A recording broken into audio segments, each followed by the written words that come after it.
My name is Aisha Yesufu, and I do not believe in the protocols that they do in Nigeria. So I'm not standing on any existing protocol.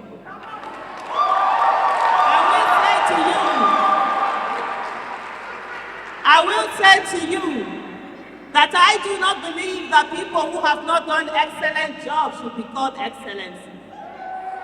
Neither do I believe that people who have behaved dishonorably should be called honorable.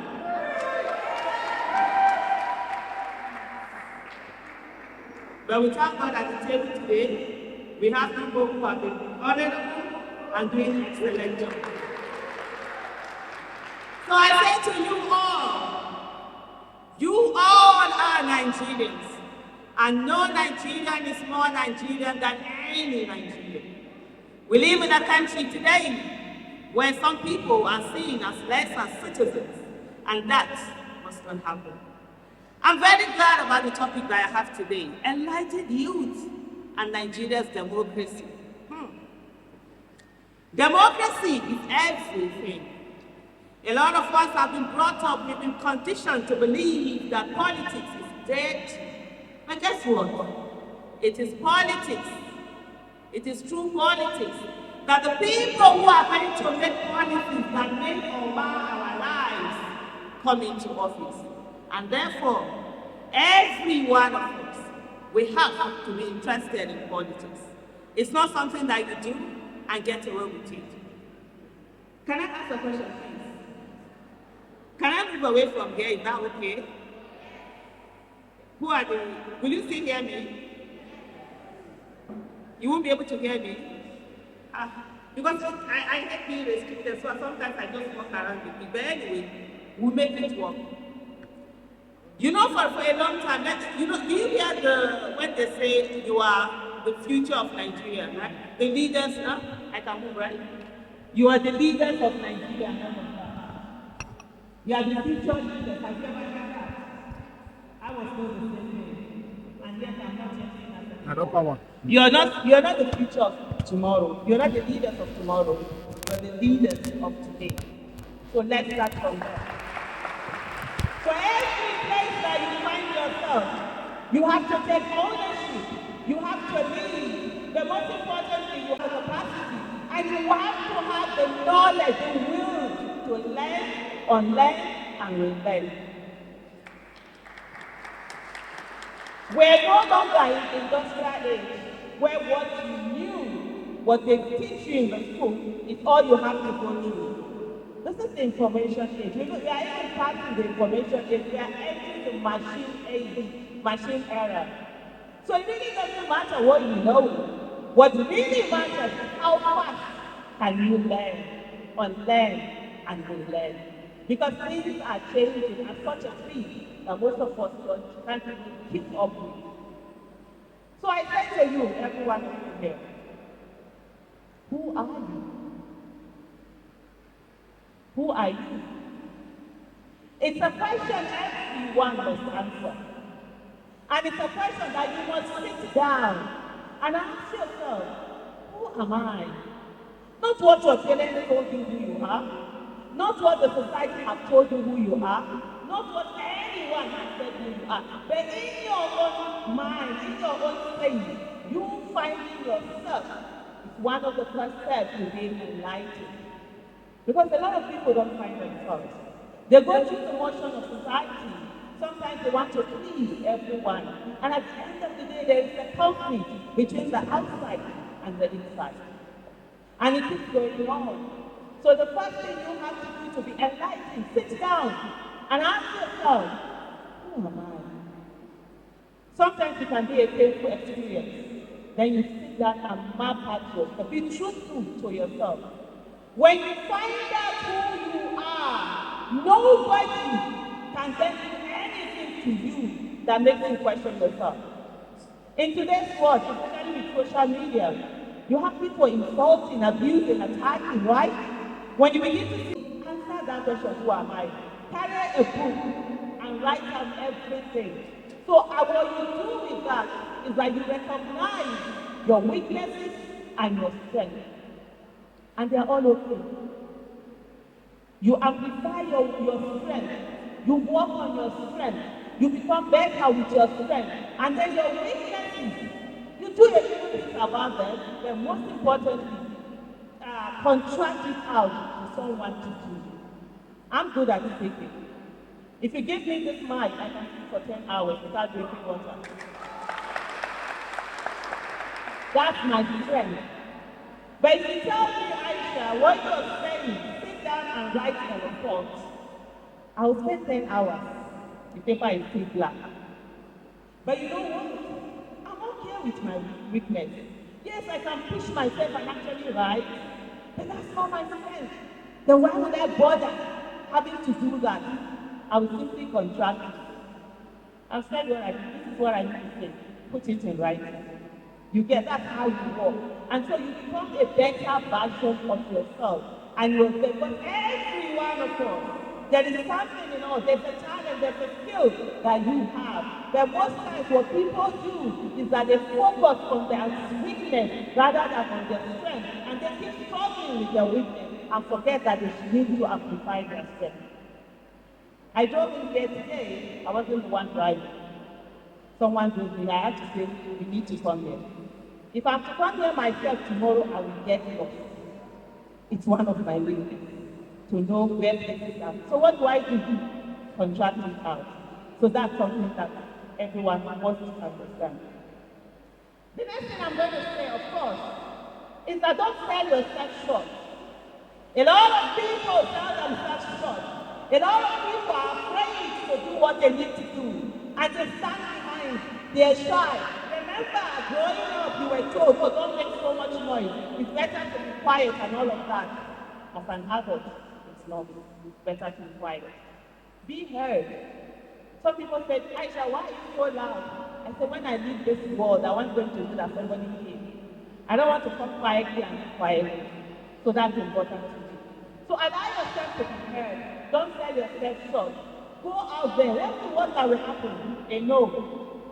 What does a no signify? It doesn't reduce who you are. You understand? It doesn't change your height. It doesn't change your color. So if they say no, no problem. You keep going. Failure, they say, is not falling down. Failure is what? Refusing to stand up. You have knowledge.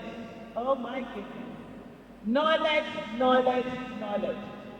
If you're knowledgeable, you can get anywhere. You can speak. It doesn't matter how you look.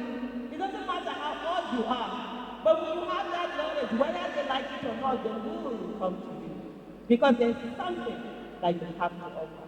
So it's very important for everyone to ensure in being enlightened that they acquire as much knowledge as they can. To go beyond what course you're reading. Read widely. And today we have books, audio books. So you know, even while you're working, you're also reading, you're learning. And then when you get to places, you're able to speak. Because at the end of the day, Nigeria is as good as its citizens. And you are the citizen. Enlightened youth is what we need in this country. People who do not allow religion, tribe, gender, age to divide them. People who stand and ensure that the right thing is done. I say to people, how do you know you are the tribe you are? How do you know you are the tribe you are? They told you, right? You grew up with your parents and they said you're a certain tribe.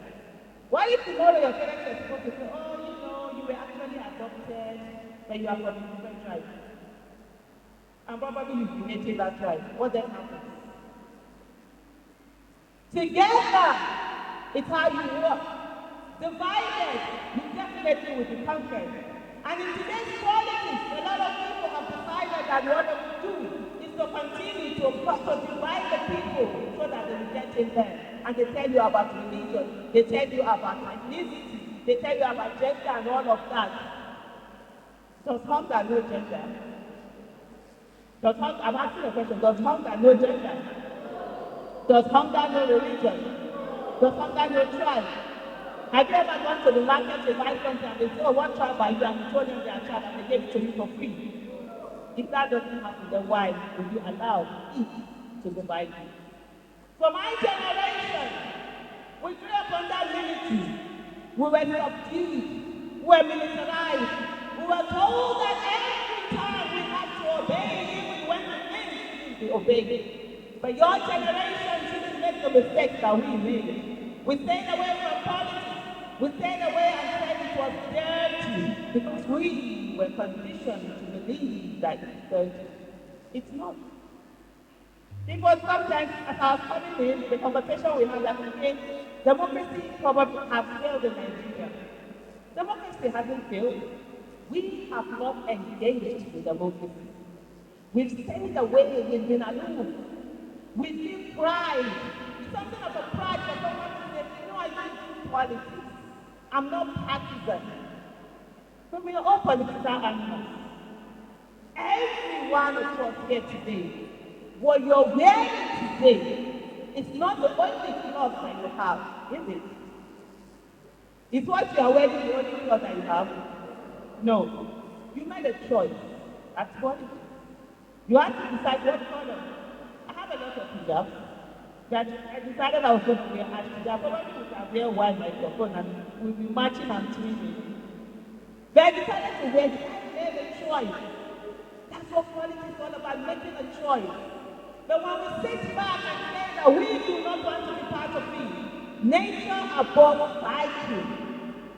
And people who do not take part in it invariably end up endorsing the ones who are incompetent. For Nigeria to work, we have to fix politics. We have to fix politics. Because politics is how we get the people that will be elected to get into office, and then their policies affect every one of us. Who is doing a course that has explained policy? Executive accountable. They ratify treaties. They have they have this function where they check on things that are happening. And when there's appointment, they are the ones who approve, right? And so that's how democracy works.